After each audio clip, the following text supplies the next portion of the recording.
Okay, today we're going to look at creating a customizable PDF through Gravity Forms, such as uploading your own custom logo on top of a two-page PDF.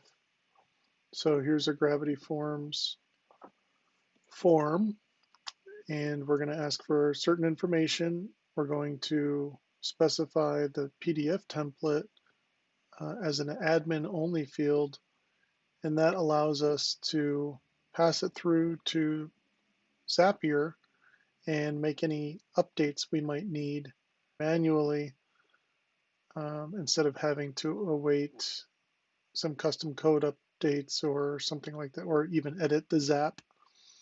And of course, we've got our custom terms, and we're going to do a demo of the form submission.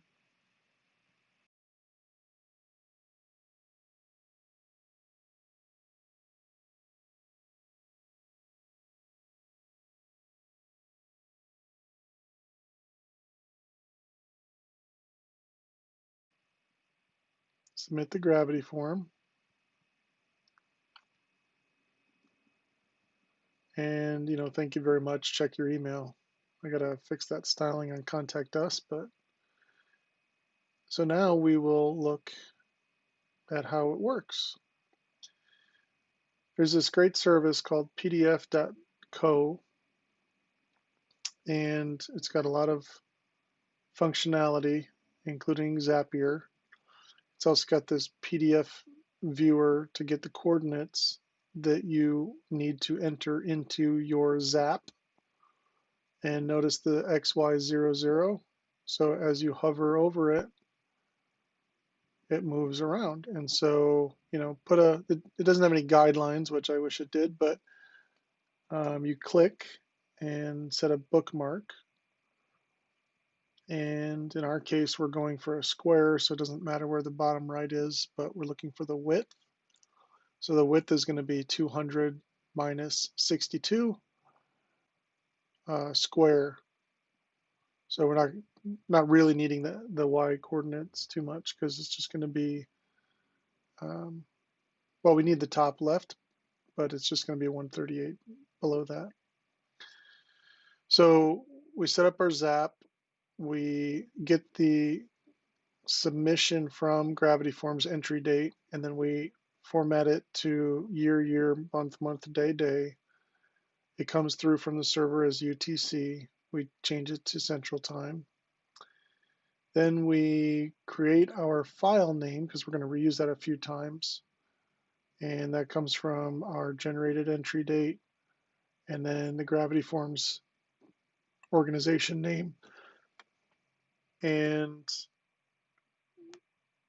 the form ID and the entry ID. And the reason for that is just in case they submit it multiple times, then they're not going to overwrite their other PDFs, just for our reference.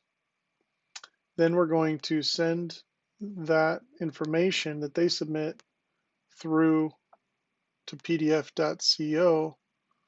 We have to tell it what PDF file we want, which comes through from the Gravity Forms entry as the admin only field. And then notice the text objects and images and fillable fields. And in this case, we're just going to put an image on the front page of the PDF in our special coordinates. But there's a lot more you can do. And notice it's got the pipes and the semicolons. Either one works. So in our example, we're starting at the XY coordinates of 60 and 400. We are on page 0, since that's the way it works. Then the URL to the image is what their logo file came through as from Gravity Forms. And then notice we've got semicolon, semicolon. That is the link if you want your image linked. So in this example, we skip the link part because we're trying to get to the dimensions, and it will resize the image to 138, 138. And again, you could use a fillable PDF, but we're just trying to place an image on top. Again, that's the URL field. If otherwise, just you have to skip over it.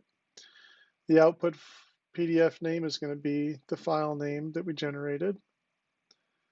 And we don't want to allow empty text or image objects. Not really sure exactly what that does, but we don't need that. And so what we're going to do is generate that PDF and then upload it to our WordPress media. And then we're also going to upload it to Zoho Work Drive in a specific folder, just as kind of a backup for our sales team people to have access to it in case the client, calls in and says, hey, could you resend that to me or something? And they don't have access to WordPress and they don't get the email notifications. They're not the site administrator and such.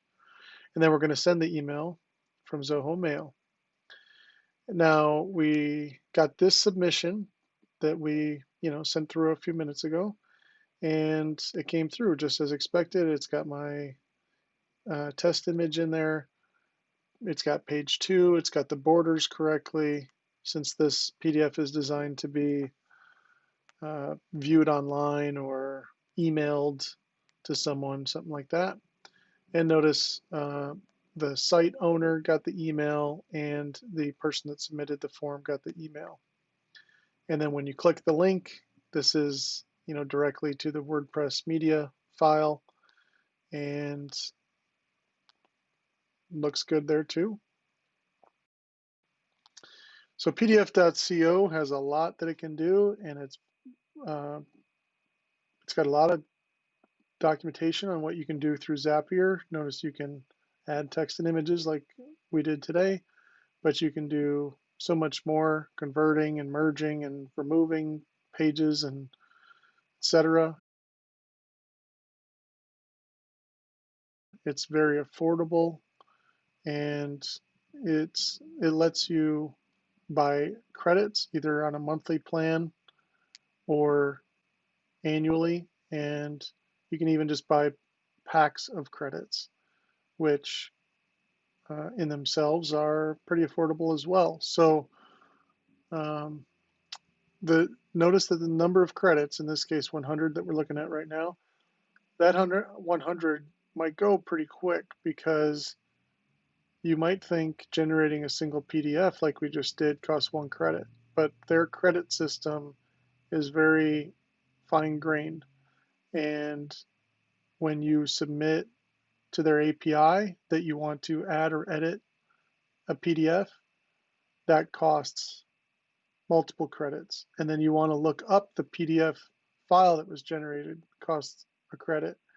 And reading the details of a PDF, such as like finding out who the creator was, or